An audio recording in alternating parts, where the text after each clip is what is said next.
tranquilo. Oye, Vamos, vamos. muchas gracias a los dos por concederme la entrevista. Quería empezar de Claro, frente, como habíamos dicho, al corazón, ¿no? Eh, Viene Reactiva 2 y esa parte a mí me importa particularmente porque hay un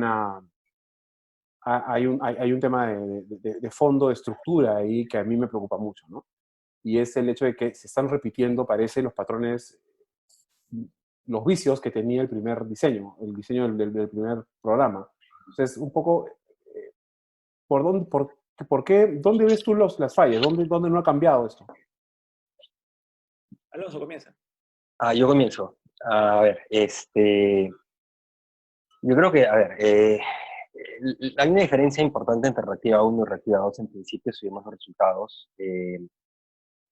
Removieron o han puesto mucho más énfasis en realidad en préstamos a la microempresa, micro pequeña, ¿de acuerdo?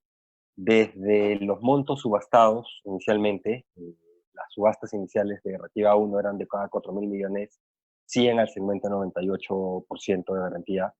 Desde la segunda subasta ni siquiera se llenaron y siguieron en esa tónica, digamos, ¿no? Ahora se removieron algunos requisitos para calificación de empresas. Por ejemplo, si no tenían historial previo, igual se les podía prestar. Y lo que hemos visto aparentemente por resultados, porque no tenemos listados, digamos, todavía que se puedan analizar de quiénes realmente están recibiendo los créditos, pero se ve que la participación de empresas en el rango de 98 y de 95 es mucho más significativa, ¿de acuerdo? Entonces, en principio, ese foco, elevar a 3 meses y ese mayor foco en empresas más pequeñas en MIPE, en principio se está observando. Eh, Como dije, hay que ser cuidadosos de saltar a conclusiones porque todavía no tenemos los listados de empresas. No digo que así sea, pero también reactivados es poroso, o sea, no hay un límite en términos de ventas de empresas. O sea, el 98% yo puedo darle hasta 90.000 soles a empresas por 3 meses de ventas, pero puede entrar una más grande por 90.000 soles con un mes de ventas, eso me explico. Entonces, en realidad vamos a ver realmente cuánto está yendo al segmento menos atendido, ¿de acuerdo? Pero en principio se ha hecho algunos de los ajustes que se utilizaron para Reactiva 1, ¿no? La otra información con la que no contamos en realidad es en dos frentes, ¿no? Uno es cuál es la tasa de rechazo. Cuando se publica la información se dice le prestamos a este grupo de empresas.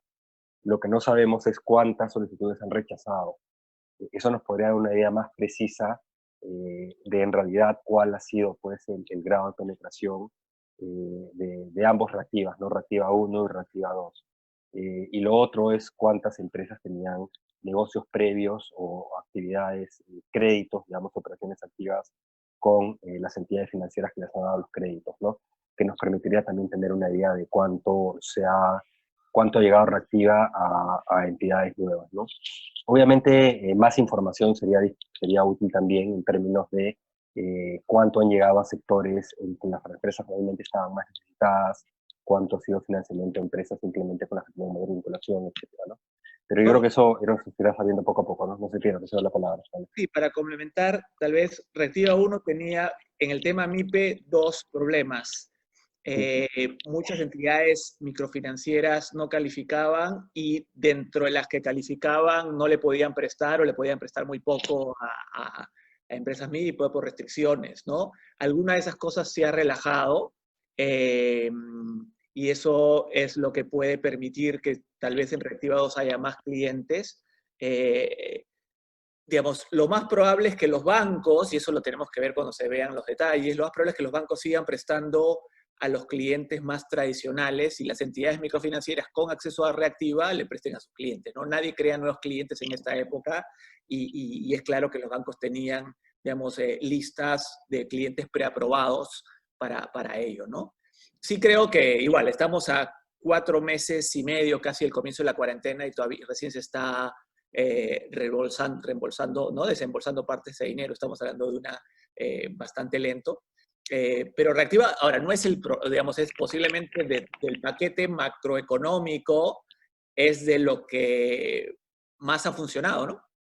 No es, digamos, hay muchas Sí. otras cosas, digamos, del paquete macroeconómico que ha sido relativamente en la práctica pequeño, es lo que mejor ha funcionado casi. Yo quería preguntarles, o sea, a mí, ok, entiendo lo que dicen y me parece que, bueno, en medio de todo, o sea, siempre peor es nada, ¿no? Y no es que sea una porquería reactiva, pero o sea, tiene algunos huecos. Lo que a mí me llama la atención es, poderosísimamente es 4 meses adentro de la emergencia, o sea, estamos en julio, ¿no es cierto? Eh, ¿Cuántas empresas que no llegaron a Reactiva 1 todavía existen para Reactiva 2? Correcto, Esa es correcto. una parte que me parece importante. Y si eso hubiera sido diferente si la garantía se hubiera llevado hasta el 100%. Yo honestamente creo que, claro, o sea, la velocidad importa muchísimo. O sea, la demora es lo que sí es brutal, sobre todo cuando no ha habido otros paquetes digamos, está casi solo en cierta medida reactiva, ¿no? Yo creo que digamos, obviamente hubiera ayudado el 100%, pero no creo que sea lo único que importaba, ¿no? O sea, sí, digamos, y ahí podemos tener opiniones diversas. Creo que las entidades igual van a evaluar a sus clientes aún con 100%. No creo que hayas podido, me da la impresión que muchas entidades no van a traer a nadie nuevo por más que sea 100% de garantía. Y no quieren justificar la conducta de no pago, entonces van a prestar a los que les hubieran prestado con 98. Hay un margen, obviamente, pero digamos, no, yo digamos, ahí personalmente creo que pues que el efecto del 2% no es brutal. Es importante, pero creo que no es 0,1. Creo que es un efecto marginal, hubiera sido mejor 100%, pero creo que hay otras razones por las cuales inclusive 100% no se hubiera podido hacer tanto helicopter money como querías inicialmente, ¿no? Sí, ahí yo para complementar lo de Piero, coincido. Yo creo que hubiera sido útil en las entidades microfinancieras que calificasen, que tuvieran restricciones de capital, digamos, que no tuvieran espacio para poder arriesgar siquiera ese 2%. No porque no evalúen, no por riesgo moral, sino simplemente porque como están, digamos, obligadas con esa garantía parcial a arriesgar capital, son más cautas, digamos, o no tienen la disponibilidad en realidad de poder entrar en una operación, ¿no? Yo creo que por ahí. Lo otro es,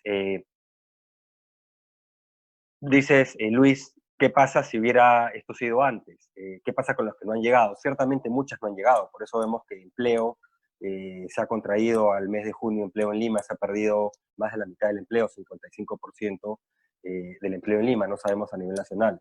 Una parte va a regresar, pero una parte no va a regresar porque hay situación de puesto de trabajo, ¿no? Lo otro es, eh, ¿cuántas de estas pueden haber de repente recibido, pero recibieron un mes y estamos en 4 meses y medio? Entonces tienes los que no recibieron en absoluto, pero los que también recibieron fue suficiente y se cayeron, ¿no? Por eso es que, digamos, todos los cambios que se sugirieron a Reactiva 1, algunos de ellos los han implementado en Reactiva 2 y parece que camina mejor. La pregunta es por qué no lo hicieron hace casi 4 meses, ¿no? Medir las consecuencias no lo vamos a poder saber, no podemos saber cuántas empresas más o cuántos puestos de trabajo en exceso de lo que hubiera ocurrido con un mejor Reactiva se hubieran dejado destruir, pero ciertamente las cifras son muy, muy desalentadoras, ¿no? No digo Reactiva, digo económicas. El otro día salió, la semana pasada, el reporte de CEPAL, y Perú tiene en realidad tiene una cuatrifecta en materia económica muy complicada. Está en el último grupo en términos de crecimiento de PBI, solo le gana a Belice y Venezuela en la proyección. En términos de incremento de pobreza, es el único en el país, está entre los 2 o 3 países que tienen un incremento de más del 50% de pobreza contra su línea de base y duplica pobreza extrema, y está en el grupo de países con mayor incremento de desigualdad. No incluyen estadísticas de empleo, te aseguro que si incluyeran estadísticas de empleo, estaría en el grupo con mayor contracción de empleo también. Entonces, ¿cómo es posible que hayamos llegado a esto? Y regreso a lo que comentó Piero previamente. En realidad, en medio de una estrategia económica de respuesta bastante desacertada, bastante desordenada, bastante discrecional, oportunista, reactiva en medio de todo, las acciones que han involucrado al Banco Central o las iniciativas han funcionado mejor. Entonces, yo creo que hay que poner las críticas a reactiva dentro de ese contexto, ¿no? Pero ciertamente se pudo haber hecho mejor hace 3 o 4 meses. El paquete ha sido, a juzgar por los resultados, claramente el paquete de medidas económicas ha sido tremendamente insuficiente, ¿no? Y es evidente. cualquier empresa, digamos, multinacional con operaciones en todos los países te dice el país más golpeado es Perú, ¿no? De todos los países en América Latina en que tienen operaciones. O sea, sí, y no nos tocaba estar acá, no nos tocaba estar en la cola en este tema, ¿no? Porque teníamos justo las balas para gastarlas en este momento.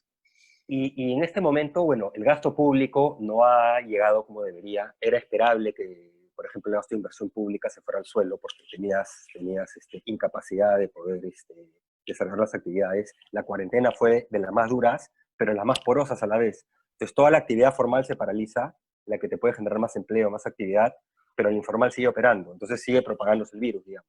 Es ineficaz la cuarentena, o relativamente ineficaz, pero es muy eficaz en destruirte actividad económica, destruirte empleo, etcétera, ¿no? Lo formal. Entonces, ese es un poco lo formal. Eso es un poco la paradoja de lo que se ha vivido, pero voy a la parte fiscal.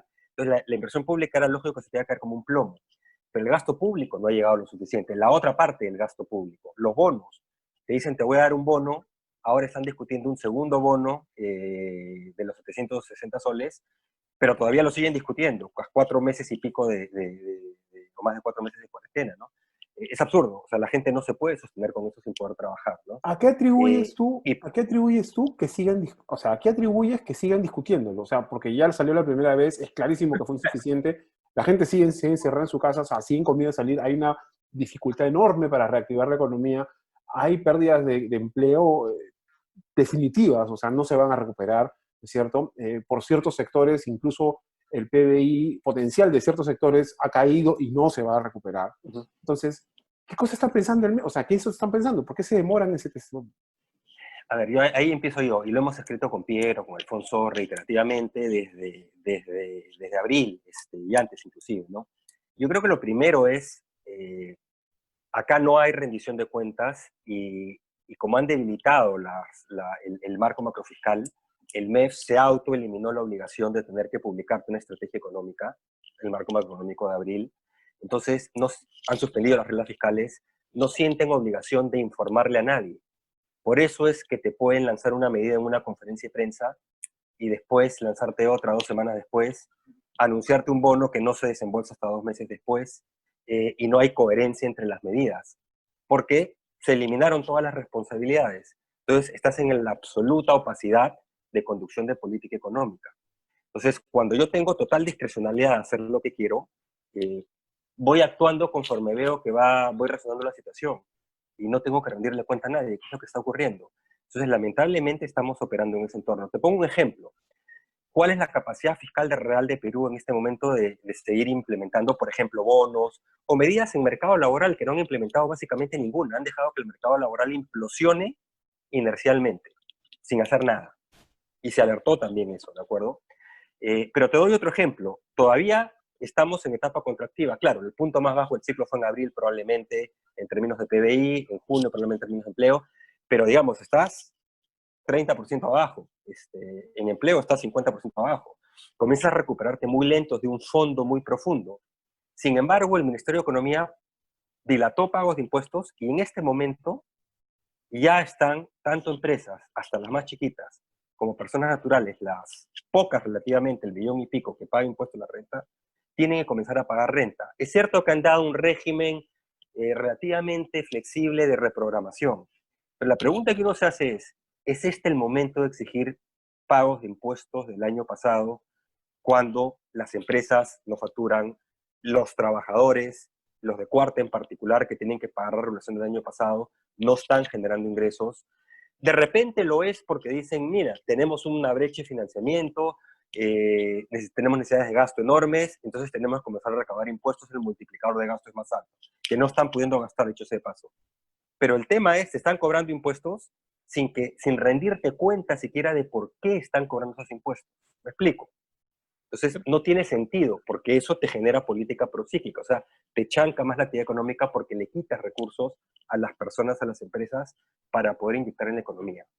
Genial si lo va a poder hacer el gobierno, pero no sabemos. Y no tienes cifras, estimados, políticas, no tienes nada público. Entonces, no es la manera, en mi opinión, digamos, de conducir la política macroeconómica, ¿no? Luis, hay un tema adicional a lo que ha dicho Alonso. Creo que si tú lo piensas, digamos, una perspectiva un poquito más, ¿no?, saliéndose del detalle del día a día, queda claro que obviamente el Estado peruano no funcionaba, ¿no? Todo el mundo está de acuerdo de la debilidad institucional del Estado peruano, pero creo que es simplista echarle toda la culpa al Estado peruano de los problemas que hemos tenido. Dentro de un contexto, dentro de un Estado débil, la gestión y el liderazgo importan mucho. Y creo que eso ha faltado en el diseño de las políticas públicas, tanto en materia económica como en materia de salud, como en el día a día, en la gestión, ha faltado ese liderazgo que hubiera permitido que no estuviéramos o sea, en los últimos, en los rankings, en tanto materias de salud pública como económica. Creo que eso hay que... Yo veo muchos que dicen, bueno, teníamos el Estado que tenemos, ¿no? Y me parece que es una visión simplista, porque tautológicamente te justifica todo. Si el problema era el Estado, únicamente el Estado, no hay nada que se pueda hacer. No importa la política pública, mejor todo el mundo se va a su casa. Cuando la realidad es que hay mucho margen de maniobra dentro del Estado que tenemos, y eso se ha visto en algunas políticas puntuales, ¿no? Y eso creo que hay que entenderlo. Y el mal Estado más bien te requiere más liderazgo. O sea, porque el problema es justamente que hay descoordinación dentro del Estado. Porque para cualquier política pública normalmente tienes que coordinar a 2 o 3 entidades. Entonces, cuando no hay gestión y no hay liderazgo, esa debilidad del Estado se multiplica por 2 o por 3. Y ahí es donde ha faltado, y lo has visto, o sea, lo has visto ahora, pero lo has visto también en todas las, ¿no? en los procesos de reconstrucción en general. Y la solución no puede ser gobierno a gobierno, porque lo que tienes que hacer, lo que te ha mostrado toda esta pandemia es justamente lo importante que es tener capacidades públicas a nivel mundial.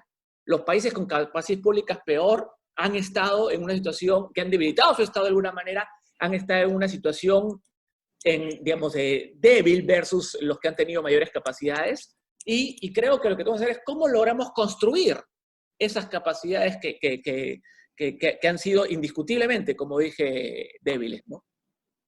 A mí, la parte que o sea, totalmente de acuerdo. O sea, hay una, vamos a decir, una línea de base que es muy mala, que es la calidad del Estado, la calidad de las instituciones del Estado, la estructura del Estado en general, ¿cierto? Cómo se ha ido construyendo con parches y de cualquier manera. Un poco como la ciudad de Lima, Claro. me parece una buena analogía. Pero más allá de eso, o sea, ¿ustedes realmente creen que hubiera sido tan importante, hubiera hecho tanta diferencia, una mejor calidad de liderazgo, o sea, una mejor calidad de gobierno, ¿no? En estas circunstancias, o sea, porque finalmente lo que tenías votado hace 40 años lo tienes votado hace 40 años y no vas a arreglar, no vas a cambiar mucho, ni vas a poder con toda la gestión del mundo en 3 meses, ¿no? O en 4 meses. Entonces, Pero la política macro era justamente tu fortaleza. Sí. Justamente tenías la macro como fortaleza. Si me decías que no teníamos capacidad de endeudarnos, que no teníamos un buen BCR, que no teníamos una capacidad en la macro, te entiendo. Si eras, no sé, Argentina, pero me parece que estás en una situación completamente distinta. Entonces, justamente sí creo que podrías haber tenido la mitad de la recesión, con un mayor énfasis en el empleo, con programas, digamos, ¿no? más enfatizados a los sectores más afectados, ¿no? Y con el tema digamos, del crédito a la MIPE, que también ha sido lentísimo, ¿no? Alonso, no Sí, sé si Luis. comentar. Sí, claro, y te voy a dar un par de ejemplos de lo que está diciendo Piero. En la parte económica voy a entrar a la de salud también, para que veas que no todo es, digamos, atribuible a brechas. Si tú le decías a los hogares, y mira cómo se relaciona todo, y yo te voy a dar un bono, bajo estos criterios, a estos hogares, y te lo voy a dar bimensualmente, por ejemplo, si se cumplen estos criterios, si extiendo cuarentenas, si se verifica que no estás empleado, bla, bla, bla, lo que sean los criterios, tú podías lograr que esos hogares cumplan la cuarentena. Que digan, ok, yo califiqué, sé que voy a calificar para otros si mi situación no cambia, entonces me abstengo de salir a buscar un trabajo, ¿no? Esa gran masa informal, por ejemplo. O la formal que perdí un trabajo, ¿de acuerdo? Sin embargo, no se hizo. El bono, salieron con un bono quédate en tu casa. Uno, dijeron te doy un bono y una sola vez y se acabó. Después el bono rural, después el bono independiente, después el bono universal. Ahora dicen otro segundo, que es universal supuestamente, pero dicen no, es para los que no recibieron los primeros 4 bonos, después que sí, que no.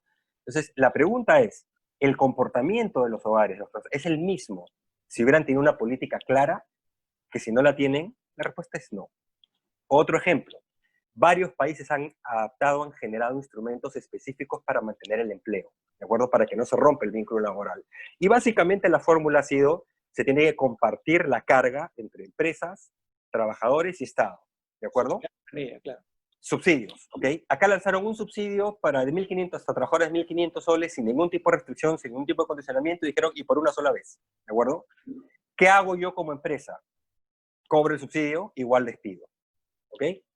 Si el Estado fijaba sus políticas antes, además de mecanismos de cuál es el mecanismo adecuado, se permite reducciones salariales negociadas, otras características, etcétera, etcétera. Tú puedes evitar esta destrucción masiva de empleo, por lo menos en la parte formal, ¿de acuerdo? Y por el otro lado apoyas que los informales salgan a la calle. ¿Se hizo? No, no se hizo.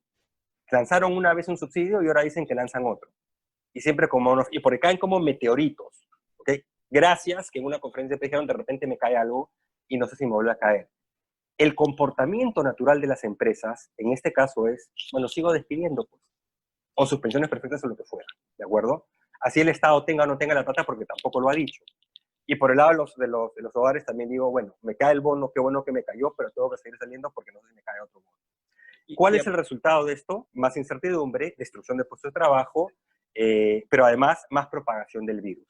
No sé, ¿quieres agregar algo? Después voy a entrar a la parte médica, porque es importante también. Sí. Sí, yo creo que, y ahí lo otro es, aparte, no olvidemos que el shock es tan grande porque la cuarentena fue extremadamente estricta, muy larga y sin correcciones. Entonces, obviamente, la política económica tiene que contrarrestar un colapso que viene del lado de salud pública que era innecesario. Y la actitud del gobierno, o sea, todos nos podemos equivocar, pero la actitud del gobierno en el tema de salud pública era más bien, no, shoot the messenger. O sea, simplemente cuando alguien criticaba, decía que las cosas no estaban funcionando, simplemente eran antipatriotas, o sea, estilo casi populista, ¿no? Cuando en realidad, entonces ha habido poco interés en corregir las cosas en la cuarentena, que ya a mediados de abril ya era claro que no estaban funcionando como se esperaba que funcione. Entonces, ese empecinamiento en una forma de trabajo que no estaba funcionando y la poca capacidad de corregir, creo que te ha pasado la factura también tremendamente. Y esto es gestión. O sea, no vas a aumentar el número de camas UCI de la noche a la mañana, pero medidas, digamos, de evitar aglomeraciones, ¿no? De hacer una cuarentena que esté más acotada o más flexible, creo que sí tiene que ver con gestión y liderazgo, ¿no? Y ahí entrando en la parte médica para también trazar digamos, trazar una línea de perspectiva, si sabías que tenías todas las brechas heredadas, ¿por qué demoraste tanto en declarar la emergencia sanitaria, por ejemplo? La declaraste básicamente en simultáneo con la cuarentena. Pudiste haberlo mucho antes. Chile lo hizo un mes antes, ¿de acuerdo? Y eso te permite equiparte en muchos rubros distintos. Es un ejemplo. Pero voy a dar otro. Salió un decreto de urgencia la semana pasada, esta semana, declarando en emergencia Arequipa y dando poderes internacionales al gobierno nacional. ¿Okay? El gobierno tiene, porque a iniciativa del anterior ejecutivo, en 2016, se lanzó una ley 3423, me parece, o 3432, 3423, y se reglamentó, se dejó reglamentada en julio, que justamente es una ley que le da la capacidad al gobierno nacional de intervenir preventivamente, prepararse y en respuesta a situaciones de emergencia, de urgencia y situaciones de pandemias.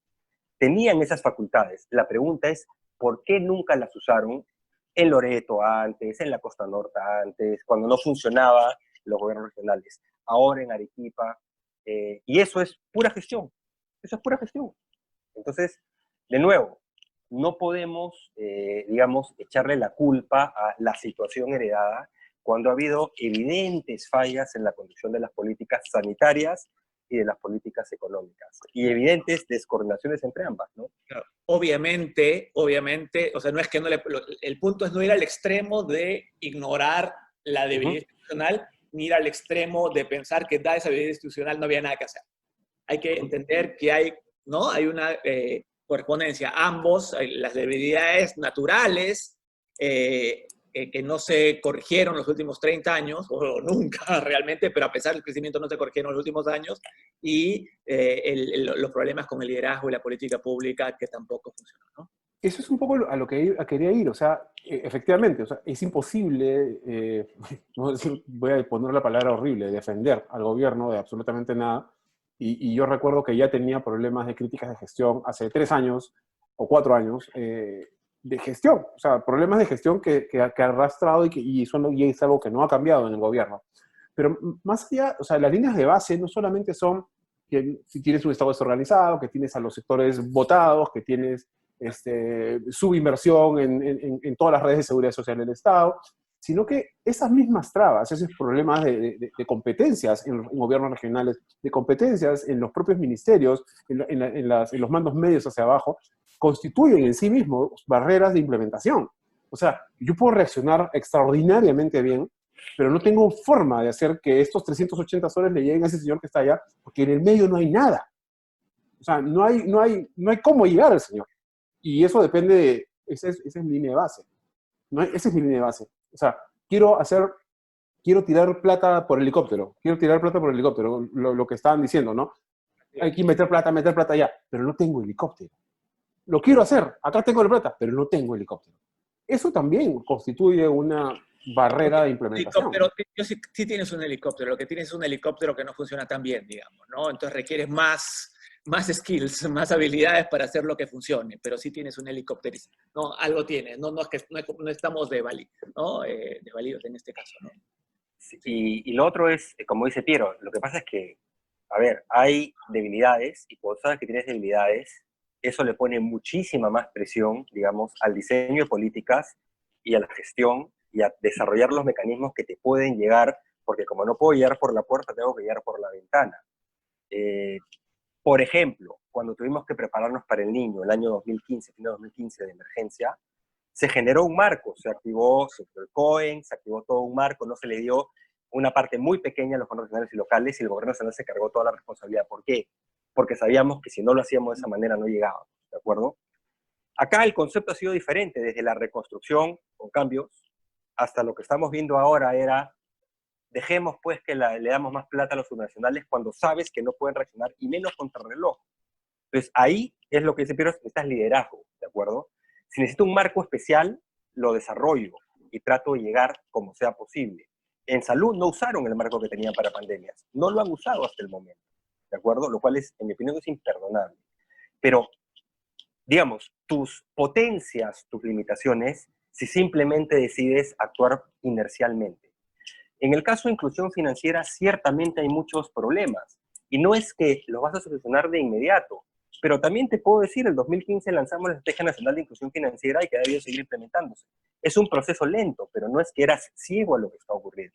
Se ha estado impulsando. Preguntemos si en esos casi 5 años de impulso de esta estrategia, cuánto se ha avanzado y se pudo haber avanzado más, por ejemplo. Porque básicamente no has vuelto a escuchar desde que lanzamos la estrategia que se haya realmente priorizado. Por citarte otro ejemplo, dado que hablas de temas de llegada por el lado financiero a distintos agentes, digamos, ¿no? A mí me llamó la atención, o sea, porque precisamente lo que acabas de decir no un programa, pero vamos a decir por lo menos la voluntad de hacer cierta inclusión financiera para facilitarte a ti mismo la entrega de bonos y todas estas cosas, ¿no? O sea, a mí me queda la sensación de que en realidad se ha hecho a las patadas y que se ha hecho a las patadas porque este Congreso lo ha pateado como ha podido, porque todos están pensando en elecciones en el Congreso, eso es otro tema, pero no parecía una prioridad del gobierno. O sea, no parece que eso hubiese nacido nunca del gobierno, y tanto así que creo que un poco por eso también votaron a Luis Alberto. Pero, no sé, me da esa impresión. Entonces, es como que el panorama que están pintando en ustedes, y que un poco creo que lo que deben, no solamente ustedes, es que el gobierno va solucionando las cosas a medida que se las va encontrando en la nariz. O sea, no tiene espacio, no tiene perspectiva. O sea, es absolutamente reactivo. Absolutamente reactivo. Luis, hay una cosita. Como decíamos, o sea, el presidente Vizcarra ya tenía problemas de gestión en enero. O sea, de hecho, se le acusaba de que era bueno para los grandes, ¿no? temas como cerrar el Congreso, pero para el día a día parecía o que lo aburría, que no le interesaba, y el Estado peruano no funciona en piloto automático. El Estado peruano requiere hacer las cosas de manera no efectiva y alguien que tire el látigo. Y eso creo que ha faltado al más alto del gobierno, creo, al nivel del presidente y de alguna manera el MEF, ¿no? Entonces eso creo que... El otro tema, y para cerrar, es todos estos, digamos, estas brechas que tenemos en salud, en educación, en dualidad productiva, informalidad, ¿no? La falta de diversificación, etcétera, muchas veces no se han dado no porque no había dinero, sino porque no había tampoco, muchas veces no ha habido ideas. A veces quisiéramos pensar que la solución es solo dinero. Cuando viene un Jaime Saavedra y tiene ideas, le complementas con dinero, pero si das dinero sin ideas, terminas despilfarrando el dinero. Y creo que muchas de las brechas no las hemos cerrado porque nos han faltado ideas de cómo hacer las cosas bien. Y creo que es un tema muy importante que a veces dicen, no, es la culpa de la macro, que se privilegió la macro y se jala otro lo otro. Porque el otro no vino con ideas. Cuando uno viene con algunas ideas en educación, algo en salud, en diversificación productiva, lo que sea, el dinero no ha faltado, porque él justamente se había ahorrado y había capacidad financiera, ¿no? Entonces creo que a veces todo lo queremos solucionar con bonos, ¿no? Dando dinero, y en realidad creo que mucho más faltan buenas políticas y buenas ideas de cómo solucionar los problemas, porque el Perú lo que requiere es una transformación productiva. Requieres realmente poner al Estado con el sector privado a empezar a hacer cosas que no hemos hecho por tiempo. Y esa voluntad tiene que ser complementada por dinero, pero el dinero no es lo único, ¿no? Más bien, gracias a Dios que tenemos dinero, y gracias a Dios que tenemos una deuda pública bastante baja. Yo cuando fui ministro y tenía necesidades, el mes me dio el dinero que se necesitaba para temas muy puntuales. O sea, no ha sido solamente un tema de dinero. Creo que es fácil caer en esos lugares comunes, ¿no? Ahora, pregúntate sobre Tenemos 2 minutos. como dice Piero, en muchos casos no ha habido ideas, ¿de acuerdo? Y no ha habido voluntad de buscar esas ideas y de ponerles, digamos, recursos atrás. Pero también el problema del Perú es que cuando logras, digamos, tener esas ideas, tener esas estrategias, tener esas políticas, pregúntate, Luis, si es que sobreviven las gestiones de gobierno. Veamos la realidad productiva. Pregúntate qué pasó cuando el señor Gessi dejó el Ministerio de la Producción, qué pasó con la estrategia de diversificación productiva. O pregúntate qué pasó con la reforma educativa cuando el señor Saavedra dejó el Ministerio de Educación. SUNEDU puede estar ahí haciendo creer que hay una reforma de salud. Anda y mira las estrategias, los números, los programas de beca les han recortado socialmente los presupuestos, los programas de infraestructura educativa les han recortado sustancialmente los presupuestos, la jornada escolar completa le han recortado sustancialmente los presupuestos, no ha entrado un solo colegio más desde 2016, y así podría seguir los programas de educación bilingüe, y todo lo han mandado a salarios, básicamente sin evaluaciones, que son un saludo a la bandera. Esa es la mejor manera de destruir una reforma. Decir que la sigues haciendo, sigues metiéndole plata, pero le quitas todos los elementos. Y pregúntate también en la parte de educación. Entonces, en realidad, en muchos frentes no es que no haya habido cierta evolución en el tiempo, de repente no es lo suficiente para decir acá hay un problema. O pregúntate en inclusión en general, inclusión social. Yo creo que inclusión social, digamos, no es que ha seguido caminando las políticas, pero ¿cuántos de los ministros que has tenido inclusión social los últimos 4 años han sido ministros, digamos, que conozcan la realidad de la problemática social del país? Han sido prácticamente todos ministros políticos. Los políticos, ¿ah? La pregunta es, ¿así vas a avanzar? Entonces, de nuevo, regresamos al punto. Mucho importa cómo el Estado se carga los problemas y dice, los tengo que resolver y necesito ideas, necesito estrategias y obviamente ponerle los recursos, ¿no? Claro. Y no dejar que o el Estado avance solo o peor aún, combatir esas reformas porque fueron de otro de repente, ¿no? O porque no la ves. Dices, bueno, las financio, las desfondeo y mándalo para otro lado. Perfecto. Estamos con un tema de tiempo, pero aparentemente está siguiendo esto, así que siga. Si nos corta, sí, en realidad, lo que quería preguntarles ahora, y me parece una parte que es bien paja, porque ustedes han puesto ejemplos de políticas muy buenas que no se siguieron por las razones que fueran, por incompetencia, por falta de comprensión, por celo o por neta estupidez. Pero hay otra cosa, ¿no? O sea, son algunas cosas muy pequeñas que van pasando pero que no se sostienen en el tiempo. Es lo que decía, tenemos que reformar montones de cosas en el país, pero tenemos que reformarlas más allá del parche, que es lo que se ha venido haciendo a lo largo de todos estos años, vamos a decir, en una permanente política de ser reactivo. Hay un hueco acá, ping, lo tapo, pero tengo una bolsa de plástico llena de agua que está toda llena de escoches y en lugar de ponerle otra bolsa, ¿no?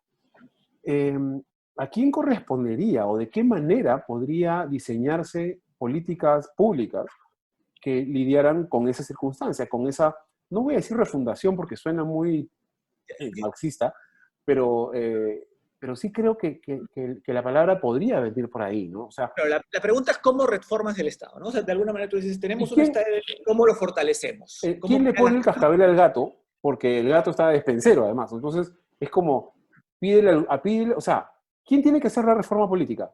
Chejade. La reforma no, o sea, es que en serio. O sea, ¿quién está a cargo de la reforma electoral? Chejade. Por Dios. Entonces, ¿quién está a cargo de la reforma del Poder Judicial? Bueno, la Junta Nacional de Justicia. ¿Y qué pasó con ellos? Están con frío en su casa, ¿no es cierto? Entonces, ¿quién se encarga de esta? Lecaros. ¿En serio? Entonces, de nuevo, o sea, ¿cómo arreglamos algo si quien está a cargo de ese algo usufructúa y vive medrando del status quo, vamos a decir, imperfecto de las cosas? Mi sesgo, ¿ya? Mi sesgo es el primero, y no creo que Alonso lo comparte de alguna manera, es hablar de una gran reforma al Estado termina siendo paralizante, porque no sabrías cómo comenzar, ¿no? Entonces yo creo que lo primero es aceptar que estos grandes cambios son difíciles de implementar, salvo en situaciones extremas, ¿no?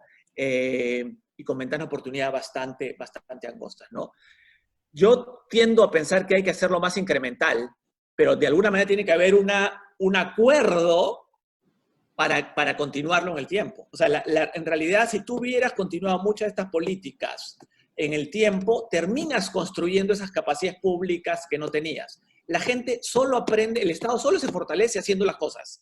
Solo porque hagas una norma, una ley de reforma del Estado, no la vas a fortalecer. Lo vas a fortalecer cuando el Estado en la práctica hace cosas, ¿no? En un learning by doing, un aprender haciendo. Y eso creo que se va haciendo, debería hacerse ministerio tras ministerio. Creo que tiene que tomar la batuta el MEF.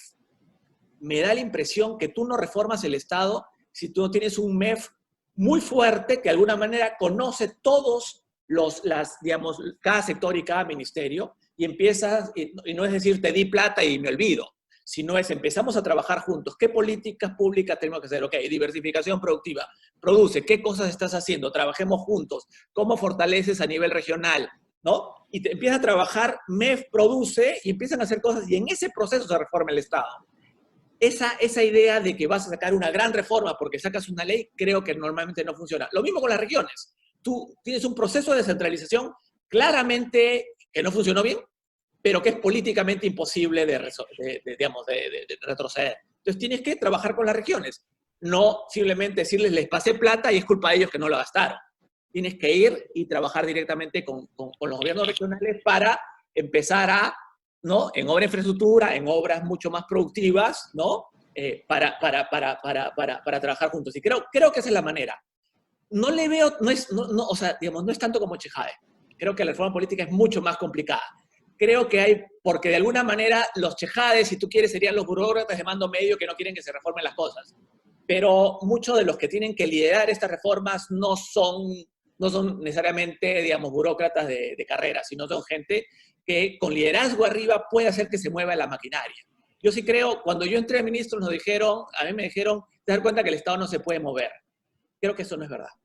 Creo que hay muchos funcionarios públicos con ganas de hacer las cosas y que simplemente ante la falta de liderazgo hacen lo mismo siempre. Pero que los puedes mover, incentivar y darse cuenta que pueden hacerse las cosas mucho mejor. Y sí hay que tener cierta esperanza de que eso se puede hacer, ¿no? Pero requiere de alguna manera también un acuerdo. O sea, el problema de lo que yo estoy diciendo es que sí requiere perseverancia, ¿no? Y eso implica que tiene que haber un acuerdo de que las cosas importan, que no solo la macro importaba. O sea, el sector privado, el establishment, ¿no? Que le ha importado tanto la macro, sí le tiene que empezar a importar mucho más estas cosas para pedir de alguna manera continuidad en el tiempo. hay cosas que no les ha interesado demasiado, por eso se ha podido abandonar tan fácilmente. Pero anda a hacer que el Banco Central empiece a funcionar mal. ¿Qué pasa si ponen, no? Gente que empieza a emitir dinero sin problemas, si le importa la inflación, no le importa la inflación, nada. Obviamente habría mucha presión de los medios para que se corrija, ¿no? O sea, es como hay cosas que han importado menos, creo. Y eso por eso es que se han podido abandonar tan fácilmente. Sí, coincido con Piero. Yo creo que acá tienes que tener la mirada puesta en distintos horizontes, ¿no? Si creemos que nos va a llegar una gran reforma comprensiva, no sé el término no existe en español, creo, pero digamos abarcadora del Estado, vamos a sentarnos a esperar, ¿no? Tienes que tener algunos objetivos muy claros y tienes que tener capacidad de reacción en corto plazo. Al final, el Estado está compuesto por personas, entonces tu solución de largo plazo es tengo que tener mejores funcionarios en el Estado, una mejor clase política, etcétera, etcétera. Y por eso es que era importante conceptualmente una reforma productiva, una reforma de capital humano que involucre educación, que involucre salud, etcétera, etcétera. Una reforma política es una restricción, está fortalecimiento por ahí, pero yo creo que lo vas a ir logrando incrementalmente, ¿de acuerdo? Lo cierto es, vamos a depender mucho por mucho tiempo, un poquito de la suerte, un poquito de que tengamos gente en posiciones de liderazgo, sector público, sector privado, que tengan esas ideas y que tengan la voluntad de empujarlas. Y ojalá podamos ir sobre la marcha, ir fortaleciendo digamos, los procesos que permitan que haya más continuidad. El ejemplo de Piero creo que es muy bueno. Si mañana te ponen, solo porque tú lo has mencionado, a Chejade, presidente del Banco Central, supongo que habría un alboroto, porque te han puesto un par de directores por ahí también que son muy cuestionados. Pero digamos, si el Banco Central claramente se comienza a politizar o a perforar su capacidad técnica, va a haber muchas voces en contra. Pero sin embargo, si tú politizas y abandonas políticas educativas o de inclusión social, nadie se queja. Nadie se queja. ¿No es cierto? Eso tiene que cambiar. Y espero que en medio de tanto daño que está generando esta situación al Perú, tanto en términos de salud como en términos de bienestar o pérdida de bienestar económico para muchísima gente por mucho tiempo, esperemos que hayamos aprendido la lección de que se necesita pues bastante más para desarrollar un país, ¿no? No solamente quedarme en mi cuadrícula de dónde están mis intereses y qué es mi beneficio a corto plazo, ¿no? Damos una visión más amplia, ¿no? Exactamente, y ahí creo que es fundamental el hecho de que todos le echamos la culpa al Estado, pero el sector privado es igualmente malo.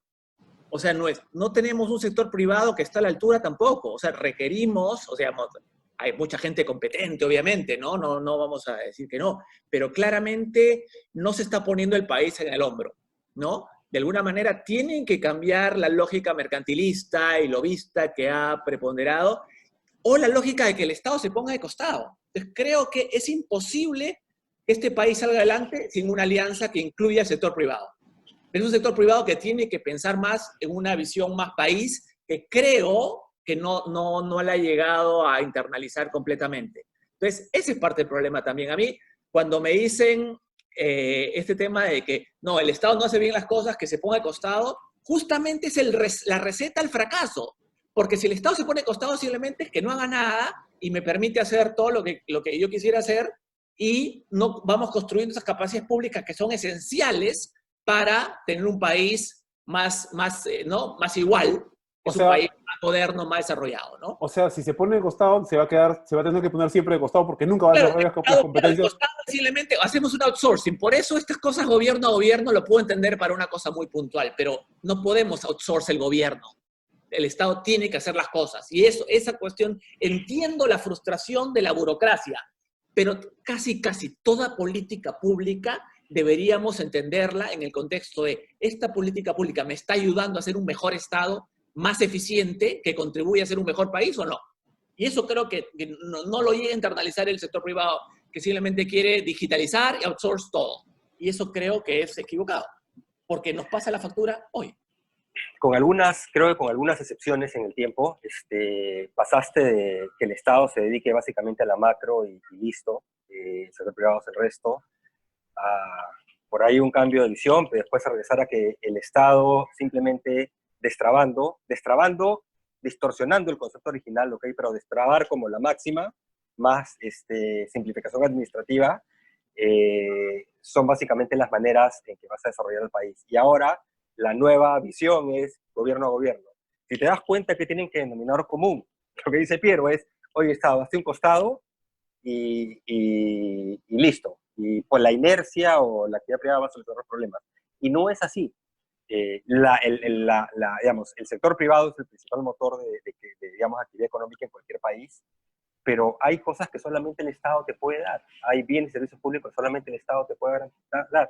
Hay regulación pública para asegurar que haya condiciones, digamos, equilibradas para las actividades económicas que solo el Estado te puede dar, etcétera, etcétera, etcétera. Y no todo es rentabilidad privada. La rentabilidad pública, el único que puede asegurar, por ejemplo, que haya rentabilidad pública es el Estado. Entonces, de nuevo hemos regresado a una visión de decir, oye, Estado, hasta el costado y dejemos que el país avance a pesar de ti, ¿no? Y a nivel mundial, justamente creo que queda clarísimo que tuvimos de los 40 a los 70, al 70, digamos, keynesianismo. No fracaso, ese modelo deja de funcionar de una manera, unos 10 años digamos, de transición y entras al capitalismo, digamos, Thatcher, Reagan, Friedman, Hayek, de libre mercado por 30 años. En la crisis financiera claramente no funcionaba, hemos tenido una transición y esto pues ha sido el golpe, ¿no?, brutal que te demuestra que necesitas tener un Estado, que no puede ser esperar a que todo te lo funcione el mercado y te corrija todos los problemas que hay, ¿no? O sea, porque generas un dualismo productivo tremendo, una informalidad de más del 70% que tiene mucho, o sea, que obviamente importa la reforma laboral, pero que no es una, digamos, consecuencia única de la reforma laboral, es consecuencia que muchos productores no están integrados en cadena de valor y requieres un extensionismo que el privado no te da, ¿no? Entonces sí creo que, o sea, no solamente peruano, a nivel mundial se está reformulando el rol del Estado. Y eso no podemos ser o sea, en este momento no podemos estar pensando en ir justamente en double up, en doblar una apuesta que ya no ha funcionado. Y tampoco la otra, digamos, ¿no? Ni esa simplista de deja al Estado y ponlo al costado, tampoco la otra en los que quieren que el Estado pueda hacer todo, ¿de acuerdo? Lógico. Pero el Estado tiene que poder dar ese extensionismo para que el productor pequeño se pueda incorporar a cadenas de valor. Ese es el rol del Estado. El rol del Estado es no tener una empresa pública que genere esa producción. Pero el rol del Estado tampoco es no hacer nada y decir, bueno, el sector privado tiene que hacerlo. Entonces, ese medio es el que no existe en el Perú.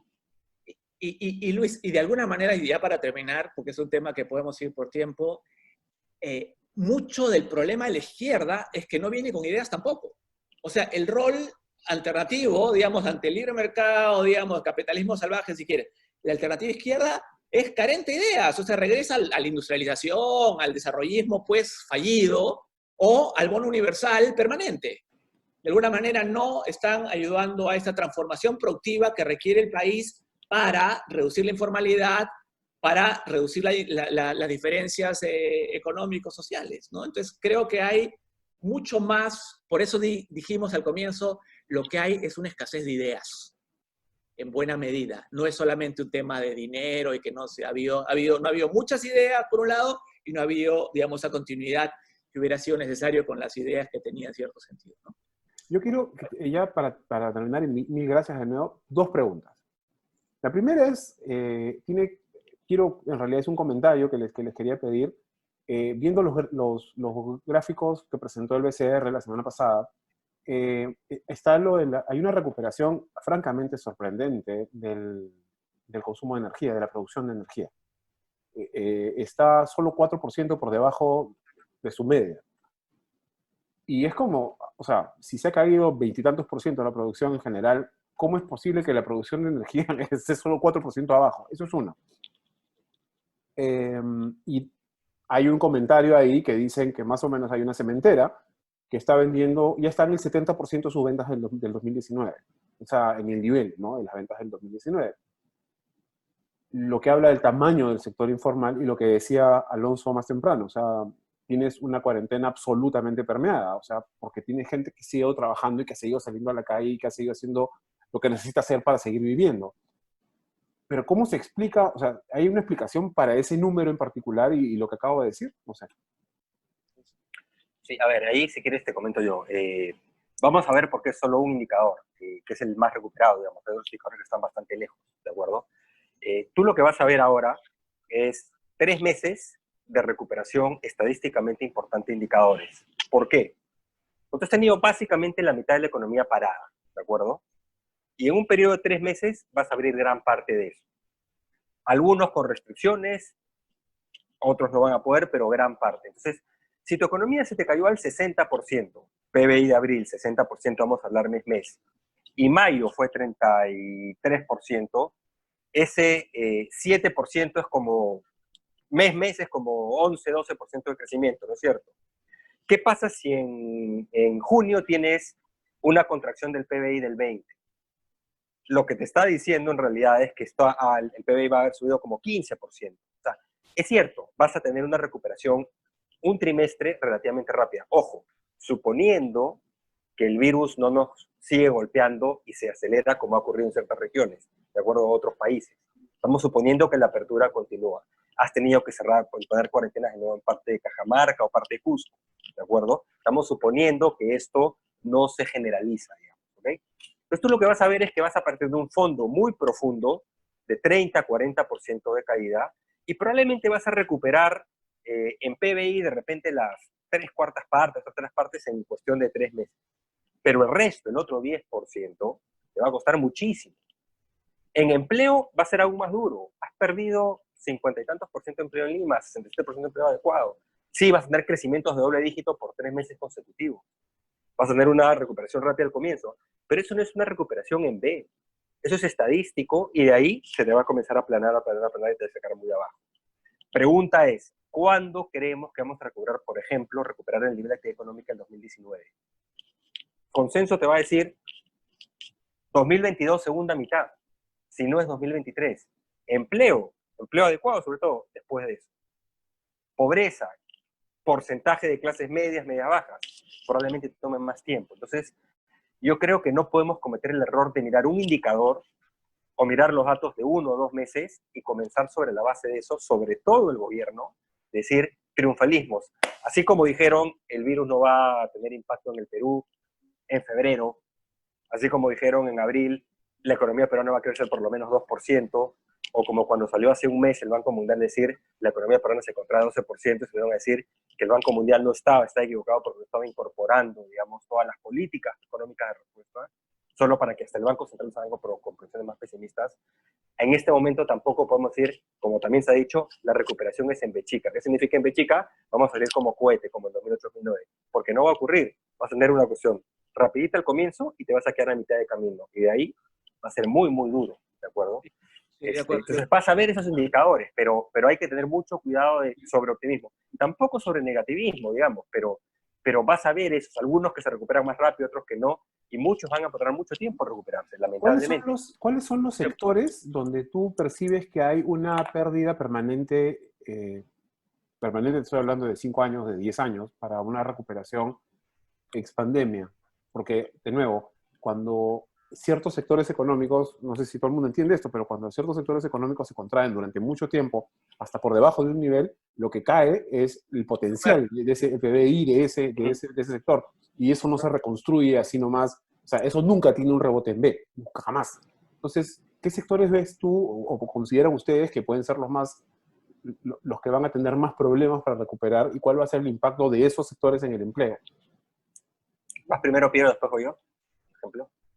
Ya, solo para complementarlo de Alonso, creo que el peor error que puede cometer el gobierno es el triunfalismo de ver estos números iniciales que van a ser inevitablemente de una recuperación estadística y verlos como indicador indiscutible de que la economía se está recuperando y que estamos en una recuperación en V rapidísima.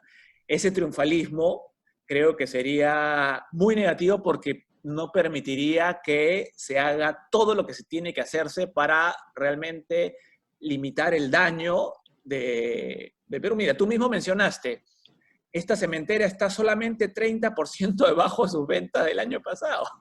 30%, es una barbaridad. La economía va a caer posiblemente 15%. Es una tremenda barbaridad. Si el próximo año crecemos, ¿no?, 7% o lo que sea, igual vamos a estar muy por debajo del nivel de 2019. Tendremos que crecer 20% para estar en el nivel del 2019. Si caemos 15, tenemos que caer casi 20 para estar al nivel del 2019. Entonces, creo que primero es no caer en ese triunfalismo. Sí hay sectores, digamos, permanentemente, no, digamos, permanentemente, no hay nada permanente, digamos, ¿no? Pero claramente todo este sector asociado al turismo, ¿no?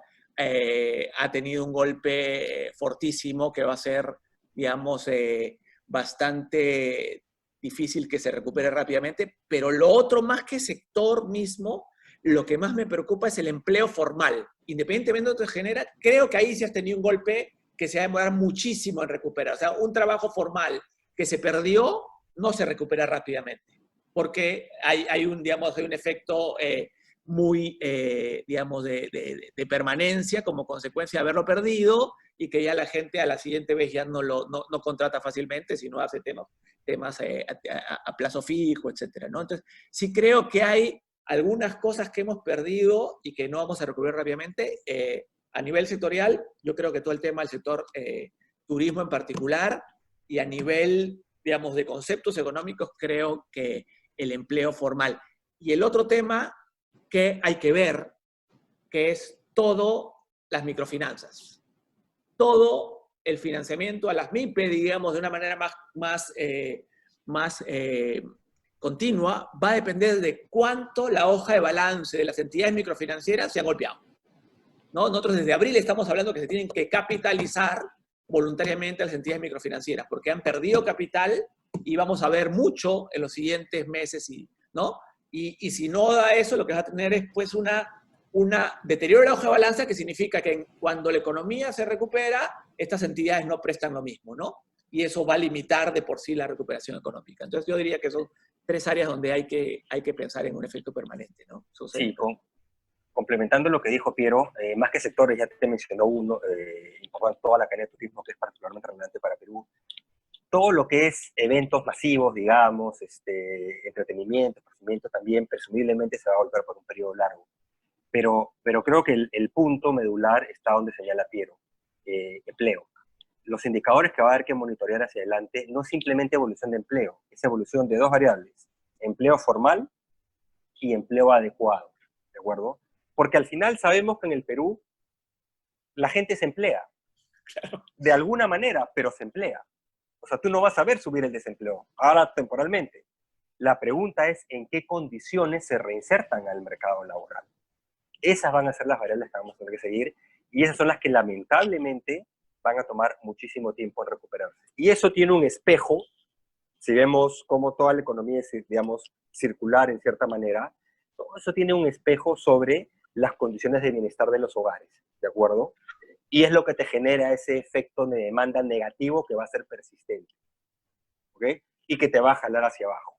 Ejemplo, por eso era importante mantener los vínculos laborales operativos, y eso no se logra por decreto, eso no se logra ni diciéndole a una empresa que genuinamente no tiene cero ventas y no se puede sostener, denegándole la suspensión perfecta, ni tampoco diciendo el Estado no va a apoyar y no va a generar un mecanismo para mantenerse a flote.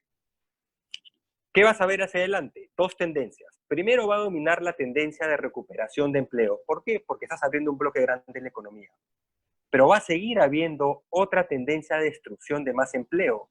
¿Por qué? Porque está, por ejemplo, el restaurante, que hasta ahora ha podido resistir, que ahora comienza a operar, pero que tiene un montón de restricciones, porque antes era delivery, ahora le dicen solamente puedes operar con el 40% del salón, ha hecho obviamente recorte, de repente tenía 10 trabajadores, ahora dice de repente con la mitad sobrevivo, y no va a sobrevivir y va a quebrar más adelante. Ahí va el impacto de reactiva para cubrir el bache, ¿de acuerdo?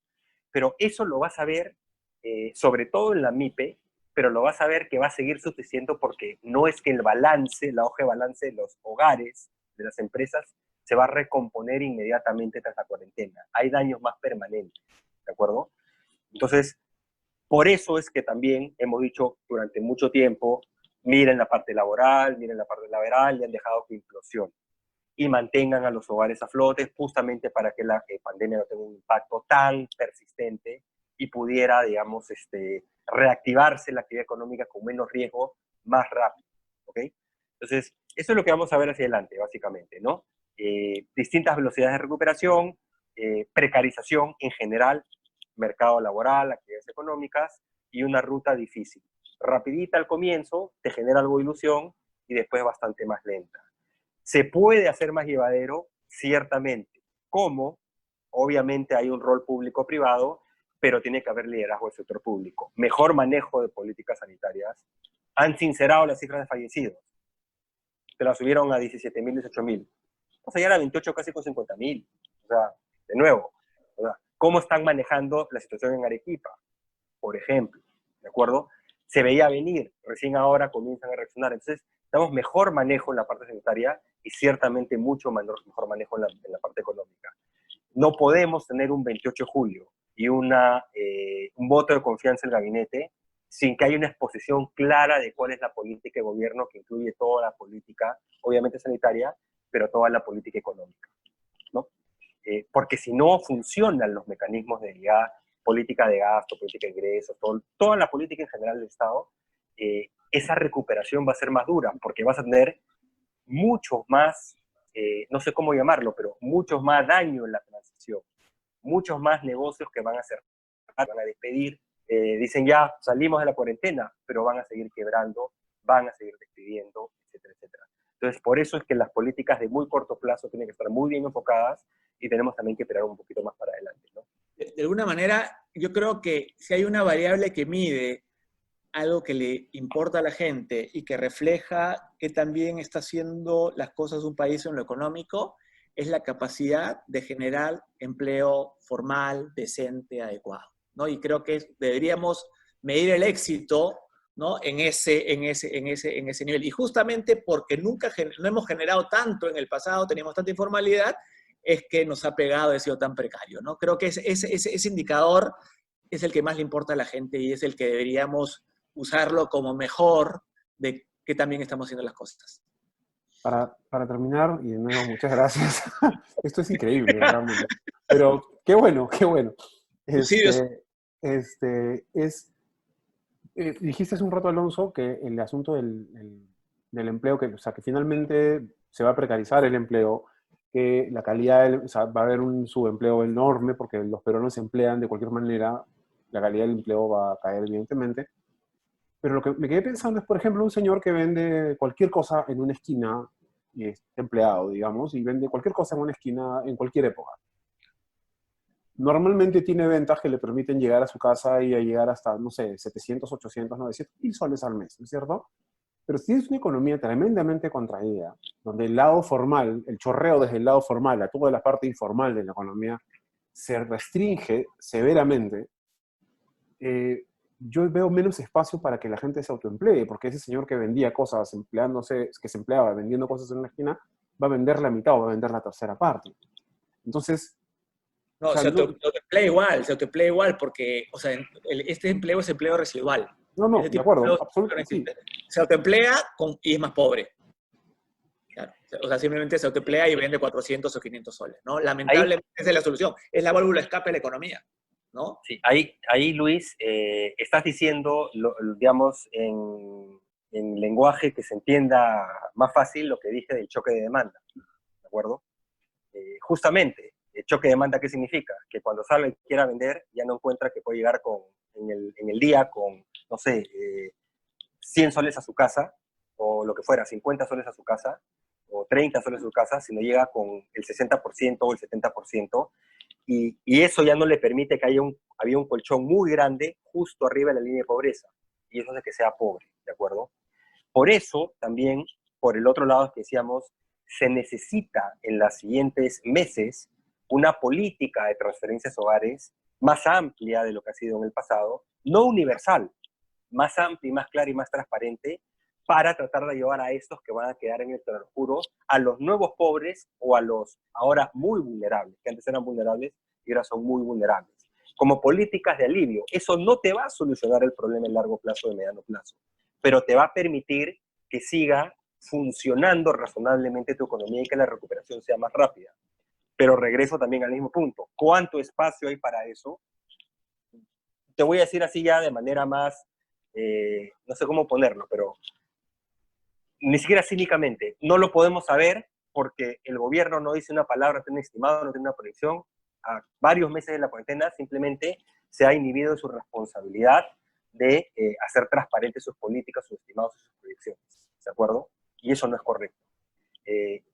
La otra parte es una agenda de mucho mayor largo plazo, que es esa transformación productiva del país, que requiere persistencia en el tiempo, que requería reformas de capital humano, salud educativa, que requería transformación productiva, diversificación productiva. O sea, no es que salieron porque se nos ocurrió a Piero por un lado, a Genio por otro, se ocurrió porque eran como que estaban jugando a tirar largos. Era porque había una consistencia, es decir, ¿cómo hacemos para que esta realidad productiva social cambie en el tiempo? ¿De acuerdo? La política social también, etcétera, para generar mejores condiciones, igualdad de oportunidades, una fuerza laboral más productiva también, ¿ok? Y mientras tanto, obviamente, siempre políticas de corto plazo. Claro, Y eso es lo que tenemos que entender. Para que ese señor no tenga que salir a la calle, o para que sus hijos, por lo menos, para que estudiante de empleo, para que no haya gente que tenga que salir a la calle por falta de empleo formal, ¿no? Ahora, cuando dice Alonso largo plazo, que no debe entenderse que es algo que puede esperar hacerlo a largo plazo, porque al final siempre No, lo haces hoy. simplemente postergando. Creo que más bien, justamente esta oportunidad debería ser en el cual aquellos que no están convencidos se dan cuenta, hay cosas que hemos postergado por mucho tiempo y se han visto evidentemente costosas, latentes, se han patentizado en esta cuarentena, con esta pandemia. Tenemos que hacerlo desde ahora y insertar o engarzar, hemos escrito con Alfonso y con Alonso, engarzar la reactivación económica con una especie de reinicio económico, de encontrar que estas cosas las tenemos que resolver, porque si no, o sea, ya estábamos mal antes y solamente buscar reactivar no va a ser suficiente. Y ahí, solo para poner tu ejemplo, y reforzando lo de Piero, Luis, regresemos a ese señor, ese señor independiente, informal, que sale y vende lo que sea, y tenía un ingreso, digamos, de 1.000 soles al mes. No era pobre, ¿de acuerdo? Hoy día va a salir y va a poder vender solamente 600, es pobre, ¿ok? ¿De acuerdo? Entonces tú en el muy corto plazo tienes que ayudarlo con esas transferencias, esa política social ampliada para apoyarlo en la transición a que pueda recomponer su fuente de ingreso. Pero ese señor probablemente, su hijo, estudiaba con una beca pública, ¿de acuerdo? Programa de becas que antes de la pandemia habían recortado básicamente a la mitad. Y pregúntate entonces si realmente invertir en la gente, preocuparse, tener una preocupación social por la gente, era hacer algo semejante. Porque ese es el largo plazo que se construye hoy, invirtiendo en mejor educación para que ese joven tenga una vida productiva mucho más sostenible que la que tuvo su padre. Entonces, es el ejemplo que dice Piero. No estamos que a largo plazo lo vamos a hacer en largo plazo. Lo construyes hoy, pero también lo destruyes hoy. Cuando tú recortas ese programa de becas, cuando recortas el programa de infraestructura educativa, cuando recortas o no amplías más el programa digamos, de educación, de jornada escolar completa, etcétera, etcétera, lo que estás haciendo, estás destruyendo ese largo plazo, no solo del país, sino de estas familias, ¿de acuerdo? Entonces, eso es en lo que tenemos que, digamos, retomar el foco y el objetivo y tener caminas con dos pies. Un pie en cómo tengo el alivio suficiente para que, pues, este señor en vez de regresa con 600 de la calle, pero de repente su bono de 200 le permite acercarse a lo que tenía antes, y por otro lado, le genero las condiciones productivas, en algún caso será la MIPE, la capacitación, el extensionismo, lo que fuera, en otro caso, en su caso, señor, será la beca de su hijo, no se la quito, digamos, ¿de acuerdo? O un préstamo educativo, ¿de acuerdo? Si es que estaba con su esfuerzo pagando educación privada para los hijos y ahora los tiene que sacar de la universidad o del colegio, ¿de acuerdo? Entonces, esas son el tipo de políticas que tienen que, unas, subsistir en el tiempo y persistir, y otras que tienen que implementarse en este momento, algunas de carácter temporal, pero que sin esas su salida va a ser mucho más dura. Bueno, ya no te escuchamos. Sí. Muchísimas gracias a los dos, de verdad. Ha sido tremendamente deprimente, pero estamos muy para conversar con ustedes. No debería ser deprimente, debería ser, ¿no?, preocupante para hacer las cosas, ¿no? No, sí, sí, definitivamente sí, y de verdad, ojalá que el derrotero, el camino del gobierno un poco se vaya modificando. Yo creo que no tienen capacidad de escuchar tampoco. O sea, es un problema, me da la impresión, de capacidades de enfrentar más de un frente a la vez. O sea, si tiene un gran frente adelante, el gobierno sabe perfectamente qué hacer, se pone en modo toro y embiste. Si tiene 4 frentes adelante, sonó, porque no sabe cómo lidiar con todos al mismo tiempo.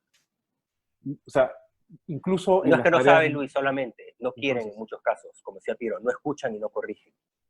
El otro día me hacían la pregunta, pero bueno, finalmente a este gobierno le quedan solamente 12 meses más.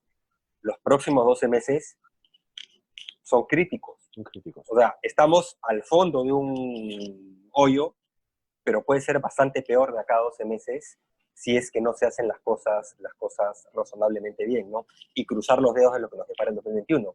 Pero necesitamos un gobierno realmente muy enchufado, con ideas muy claras, con mayor capacidad de escuchar y con mayor voluntad de ajuste, ¿no? Y O hay sea, que acá se apoyar, trata del bienestar de los peruanos, ¿no? y hay que apoyar todos en esto, ¿no? O sea, acá no vamos a ir solos. Sin duda. Muchísimas gracias de nuevo. Muchas gracias, ¿ah? Luis, que Buen te vaya día. Chao. Gracias. Gracias. Chao. muy bien.